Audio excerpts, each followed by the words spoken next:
আসসালামু আলাইকুম। আমি ডাক্তার খুরশিদ নাসরিন। আজ আমরা বলবো পিসিওএস সম্পর্কে। পিসিওএস বা পলিসিস্টিক ওভারিয়ান সিনড্রোম হলো মেয়েদের একটি অত্যন্ত কমন হরমোনজনিত সমস্যা।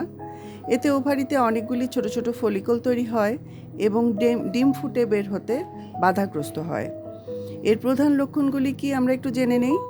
এর প্রধান লক্ষণ হলো অনিয়মিত পিরিয়ড, ওজন বৃদ্ধি এবং মুখে ব্রণ। আর রোগ নির্ণয়ের জন্য আমরা আল্ট্রাসাউন্ড করে থাকি এবং অন্যান্য প্রয়োজনীয় হরমোন টেস্টও করে থাকি। তবে আল্ট্রাসাউন্ডে ওভারির অবস্থা সবচেয়ে ভালো বোঝা যায়। যেমন আমরা স্ক্রিনে যে ছবিটি দেখতে পাচ্ছি, এটি একটি পলিসিস্টিক ওভারির ছবি।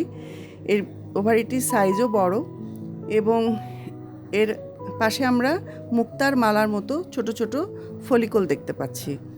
তবে আশার বিষয় হলো যে যদি আমরা সঠিক চিকিৎসা এবং লাইফস্টাইল পরিবর্তন করি তবে পিসিওএস সম্পূর্ণ নিয়ন্ত্রণে রাখা সম্ভব। নিয়মিত ফলো আপ করলে গর্ভধারণেও কোনো সমস্যা হয় না। পিসিওএস নিয়ে কোনো সংশয় থাকলে অবশ্যই সময় মতো বিশেষজ্ঞর পরামর্শ নিন। আমাদের ভিডিওটি আপনাদের ভালো লাগলে আমাদের পেজে লাইক, কমেন্ট, শেয়ার দিয়ে এবং ফলো দিয়ে পাশেই থাকবেন। ধন্যবাদ সবাইকে।